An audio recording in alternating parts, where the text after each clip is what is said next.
أيها الإنسان ما غرك بربك الكريم الذي خلقك فسواك فعدلك في أي صورة ما شاء ركبك. او انسان ذرا سوچ صحیح، سب چیزیں عطا کرنے والا میں ہوں. ما غرک بربک الکریم. آج کس مولوی نے، کس پیر نے، کس عالم نے، کس جاہل نے، کسی مرد یا عورت نے تجھے مجھ سے نا امید کیا ہے کہ رب دینے والا نہیں آئے؟ کچھ ذرا سوچ تو صحیح، وہ وقت بھی تو ہی تھا. فعدلک فی ای صورت ما شاء رکبک. جب میں نے تیری ماں کے پیٹ کے اندر تیرے وجود کا نقشہ کھینچا ہے، ایک گندے قطرے کے ذریعے سے اس کو بوٹی کے اندر یا خون کے لوتھڑے کے اندر میں نے تبدیل کیا، پھر اس سے بوٹی میں نے تیار کیا ہے، پھر اس سے ہڈیاں بنائی ہے، پھر تیری شکل خوبصورت بنائی ہے. فی ای صورت ما شاء رکبک. میں اتنی خوبصورت شکل تیری بنائی ہے. اب تو بتا ایسا کوئی ہے جو گندے قطرے سے ایسی خوبصورت شکل بنا دکھائے؟ نہیں نہیں، میرے سوا کوئی اور بنانے والا نہیں ہے. جب نہیں آئے تو سجدوں کے لائق بھی میں ہوں، نظر و نیاز کے لائق بھی میں ہوں، اور منت منوتی کے لائق بھی میں ہوں. جھولی بھی میرے آگے پھیلا، کسی مخلوق کے دروازے پر جانے کی ضرورت نہیں آئے. مردہ مر جا، لیکن میرا دروازہ چھوڑنے کے لیے تو تیار نہ ہو. تو بعض وہ لوگ بھی تھے وجود کے ٹکڑے ہو گئے، اولادیں ذبح کر دی گئی، لیکن رب کا دروازہ چھوڑنے کے لیے تیار نہ ہوئے. لیکن ایسے بھی تھے جن کو کہا جاتا تھا کچھ اس ذات سے ڈرو، اسے ڈر کر عذاب کی مستحق نہ بنو، برے فعل نہ کرو، برا عقیدہ نہ رکھو. جب اس نے کہا کہ مجھے آواز مارنی آئے تو خالص کر کے آواز مارو، لیکن تم کہتے ہو نہیں نہیں یہ جہان مٹھا، اگلا کس نے دیکھا ہے؟ یہ تم مثالیں قائم کرتے تھے، بس کیا یہ جتنے لوگ چلے گئے کوئی دوبارہ واپس نہیں آیا نا. لیکن وہ تمہیں بتانے والے بتاتے رہے کہ اگرچہ تمہاری ہڈیاں بھی گل سڑ کے ہو نہ جائیں پھر بھی اس نے زندہ کرنا ہے.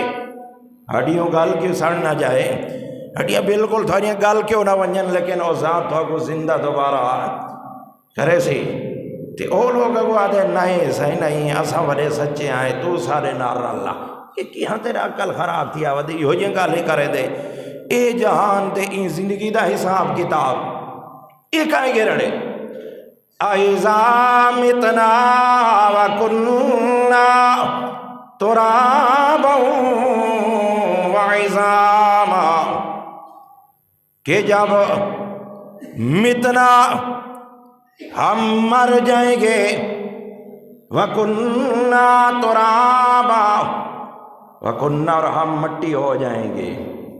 تراب کا معنی مٹی، وَكُنَّا تُرَابًا وَكُنَّا تُرَابًا وَعِظَامًا أَإِنَّا لَمَدِينُونَ.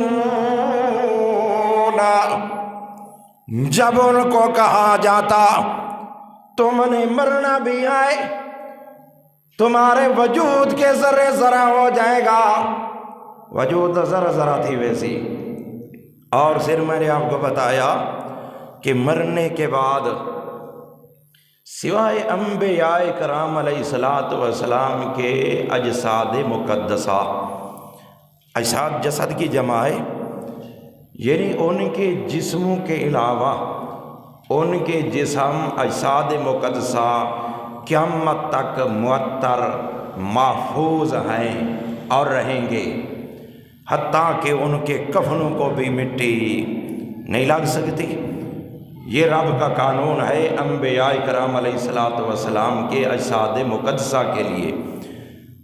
اور ان کے علاوہ باقی کسی مخلوق کے لیے یہ قانون نہیں ہے کہ ان کے جسم محفوظ رہیں گے۔ ہاں اللہ قادر ہے، اللہ قادر ہے، وگرنہ باقی مخلوق کے لیے قانون یہ ہے کہ دفن کرنے کے بعد زمین کی نوعیت کیفیت مختلف ہوتی ہے، کوئی سخت ہوتی ہے، کچھ نرم ہوتی ہے، جتنے تک رب رکھے۔ وگرنہ فقہاء کرام لکھتے ہیں جب انسان کو دفن کیا جائے، دفن کرنے کے بعد 3 دن بعد اس کی لاش پھولنا شروع ہو جاتی ہے، اس کے بعد پھٹ جاتی ہے اور ریزہ ریزہ ہو جاتی ہے، اس کے بعد آہستہ آہستہ کیڑے مکوڑے اس کو کھا جاتے ہیں، حتیٰ کہ اس کی ہڈیاں بھی گل سڑ جاتی ہیں، سوائے عجب ذنب۔ کہتے ہیں کہ ریڑھ کی ایک ہڈی ہے جہاں پر جو نقطہ ہے ایک چھوٹا سا، یہ چھوٹا سا محفوظ رہتا ہے، باقی اس انسان کی چاہے بڑا ہو چاہے چھوٹا ہو، چاہے عالم ہو چاہے جاہل ہو، چاہے شہید ہو چاہے غازی ہو، جو دنیا کے اندر کہلوانے والا تھا، جو بھی ہو، ہاں اللہ میں نے آپ کو کہا قادر ہے شہداء کے وجود کو بھی اسی طرح قائم رکھے، موت کے بعد، شہادت کے بعد تر و تازہ۔ یہ رب کی قدرت ہے۔ یا ایک اگر رب کا منکر بھی ہو اور اس کی لاش کو بھی رب اپنی قدرت سے محفوظ رکھنا چاہے، وہ قادر ہے، اور وہ رب کی قدرت ہوگی، قانون نہیں ہے۔ قانون یہی ہے رب کا کہ دفن کرنے کے بعد اس کی لاش ٹکڑوں ٹکڑوں میں ہو جاتی ہے اور کیڑوں مکوڑوں کی خوراک بن جاتی ہے، یہ قانون ہے۔ اور قدرت یہی ہے کہ اگر کافر، مثال کے طور پر فرعون ہے، وہ کہتا تھا انا ربکم الاعلی، میں ہی رب ہوں، لیکن اللہ تعالیٰ نے اس کی لاش کو ہماری عبرت کے لیے آج بھی مصر کے عجائب گھر کے اندر رکھا ہوا ہے، وہ قادر ہے اگر رکھنا چاہے، وگرنہ قانون نہیں ہے کہ ان کی لاش محفوظ رہتی ہے۔ تو جب ان کو صحیح بتانے والے بتانے کے کہتے تھے کہ اسی طرح تم ٹکڑے ٹکڑے ہو جاؤ، اس بات تمہاری ہڈیاں گل سڑ جائیں، مٹی ہو جاؤ، ذرا ذرا ہو جاؤ، پھر بھی اللہ نے تمہیں زندہ کرنا ہے، زندہ ہونے کے بعد پھر رب کے دربار میں تم نے کھڑا ہونا ہے، پوری زندگی کا حساب کتاب دینا ہے۔ تو وہ کہتے تھے واہ یہ کیا باتیں کرتے ہو تم، اس طرح یہ اتنے گئن والا واپس آئے نا، کب سے دنیا چلی ہے آج تک کوئی واپس نہیں آیا، لہٰذا ہم تمہاری بات ماننے کے لیے تیار نہیں ہیں۔ تو اس طرح وہ دوست جنت والا کہے گا ہمارا دوست ایک ہوا کرتا تھا دنیا کے اندر، ہم اس کو کہتے تھے یار یہ برا کام چھوڑ، رب کی توحید کی بغاوت نہ کر، پیغمبر کی سنت پر عمل کر۔ وہ آگے سے کہتا تھا جاؤ جاؤ اپنے دماغ کا کام کرو، علاج کرو، یہ کون سے تم کہتے ہو کہ دوبارہ زندہ ہونا، حساب کتاب دینا ہے؟ یار آج کیوں نہ اس کے ساتھ ملاقات کریں، یہ خواہش پیدا ہوگی، جنتی کی خواہش پیدا ہوگی۔ اور آپ کو میں نے کئی بار بتایا کہ جب جنتی کو کسی چیز کی تمنا خواہش پیدا ہوگی، وہ اسی وقت اللہ اس کے سامنے حاضر کر دیں گے۔ اب وہاں پر محنت کرنے کی ضرورت نہیں ہوگی، محنت یہاں دنیا کے اندر کرنی ہے، وہاں پر اس محنت کا پھل کھائے گا۔ اب یہ کہہ رہا ہوگا قال هل انتم مطلعون، اچھا تو اس کی خبر لینا چاہتا ہے، اس کے حالات کو دیکھنا چاہتا ہے، اب اس کو دکھایا جائے گا۔ بعض کہتے ہیں اس جنتی کو اس جہنم کے قریب لایا جائے گا، آج دیکھ اس کی حالت۔